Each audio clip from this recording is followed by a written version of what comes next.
I'm Shreya, and today I'll be presenting to you all my project on customer segmentation using K-means clustering.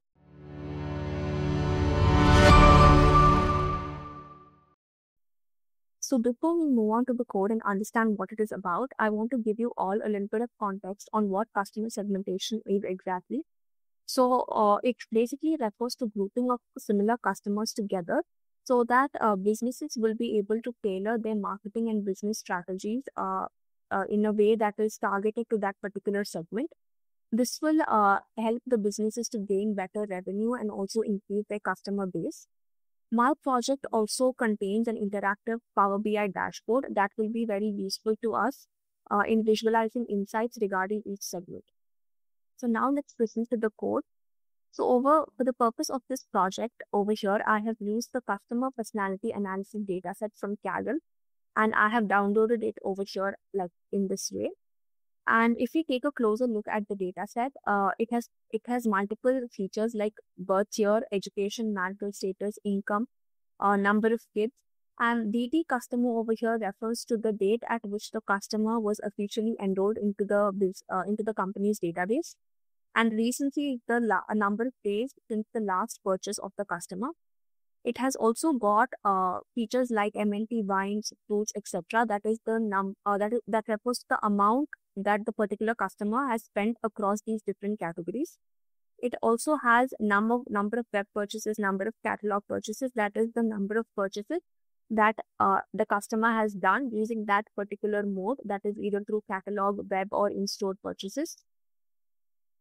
So moving on, I have performed a little bit of data cleaning where I check the data set for any null values. So as you can see, the income column over here has got 24 null values, which I have dropped over here so that our data set is clean.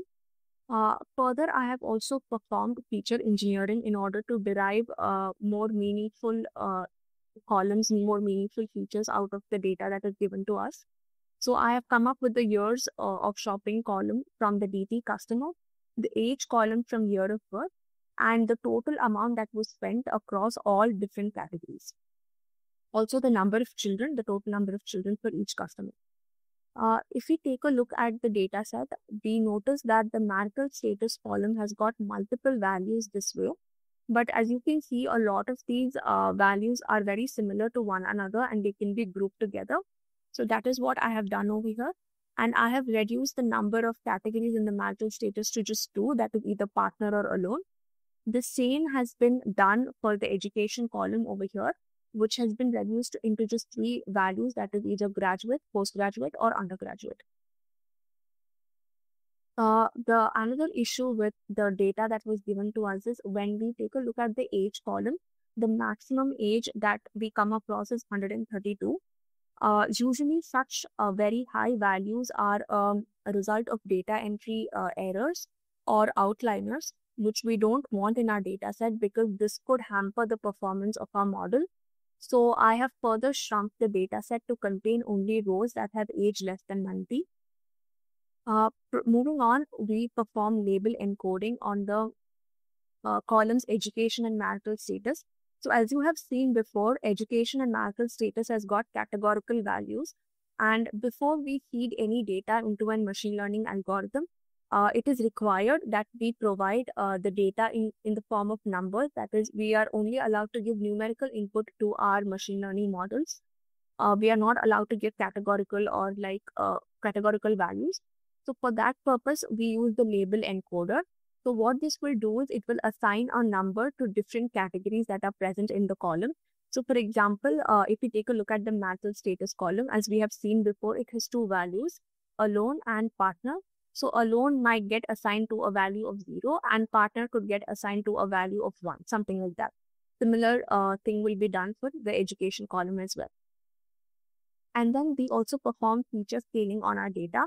So feature scaling, what it does is that it ensures that all the numbers, all the numerical data that is present in our data set are in a similar range. So this will ensure that the model performs well and it is able to interpret patterns and relationships within the data. So we do that using the standard scalar module. Moving on, we perform dimensionality reduction using PCA. So PCA basically stands for Principal Component Analysis. So what this does is, so over here, we are creating a PCA model. So this model will help to reduce the number of dimensions that are there in our data. So you can imagine it in such a way, it's more like taking a 3D object and flattening it into like a drawing, something like that. So what it basically does is it reduces our data set into having just two dimensions. So why we usually do this is because usually any data set that you have, it has got multiple features and it has got complex and intrinsic patterns and relationships. So when you reduce the dimensionality, it will enable us to visualize these patterns in a simple XY graph so that it's more interpretable and easy for us to understand. So the fit.transform function will basically take every data point that is there in the scale, the DS or data set, and it will perform PCA, that is reduce the number of dimensions. Next, moving on, we will have to determine the optimal number of clusters that is needed for our k-means algorithm. So basically, when you want to perform k-means algorithm on a data set, if you look over here, we are supposed to provide the number of clusters as a parameter. So what this means is we'll have to tell the k-means algorithm in advance that into how many clusters do we want our data to be grouped. That is, we have to tell the algorithm that I want my data to be grouped into these many number of clusters. So it has to be told in advance to the algorithm so that it can group it in that way. And this number of clusters cannot be guessed randomly. It will vary from data to data. So how we determine this is how we determine the optimal clusters for that particular data set is using the elbow method. So I'll explain to you all what this is. So if you take a look at the code over here, we first create an array called inertia. So basically this array is going to store how closely the data points are arranged within each cluster. And then we run a loop from 1 to 10. So we are basically, what we're going to do is we are going to develop a k-means algorithm for with number of clusters as 1, number of clusters as 2, number of clusters as 3, all the way up to 10. We are going to measure the inertia value for each and every number of clusters and then determine what is the optimal number.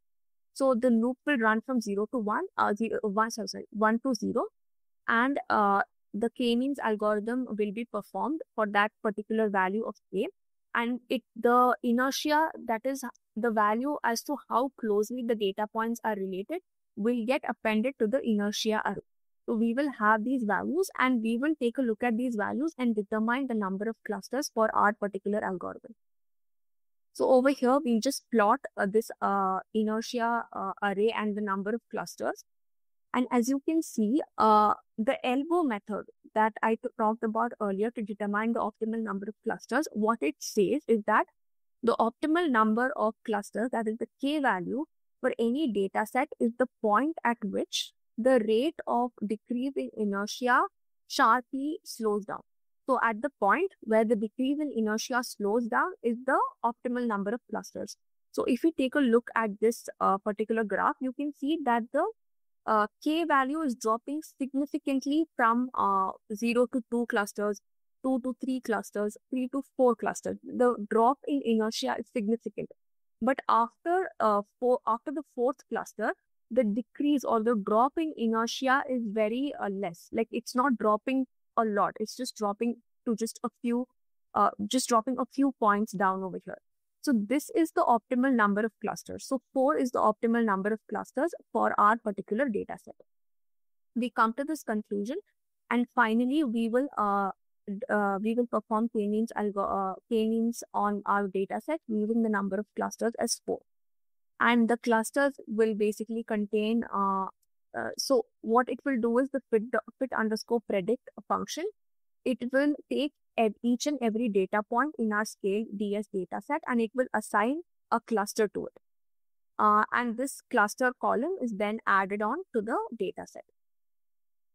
So over here, I have come up with a scatter plot that will be useful to us in kind of visualizing how these clusters look.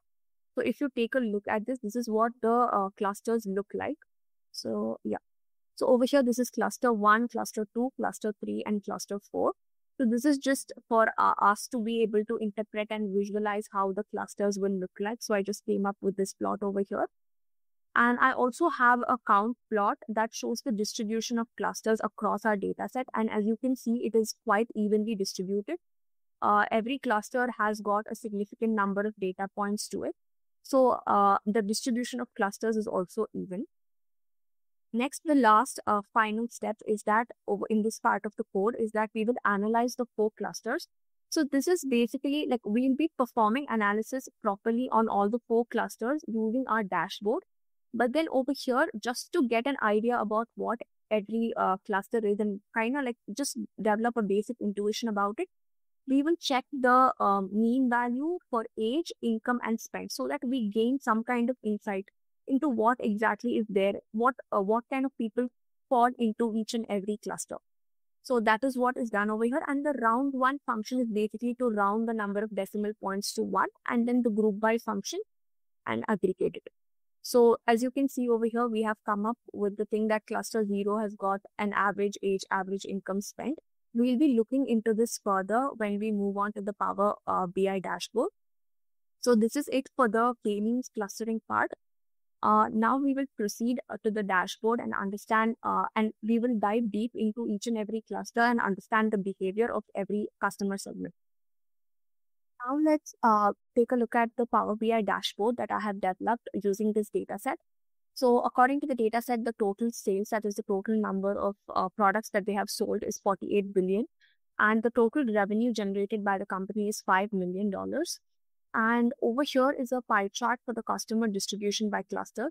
This is very similar to the bar chart that I showed you guys before that shows the distribution of cluster. This is again the same thing that has been reiterated. Like I told over there, the distribution of cluster across the data points is quite even, as we can see in the pie chart again over here.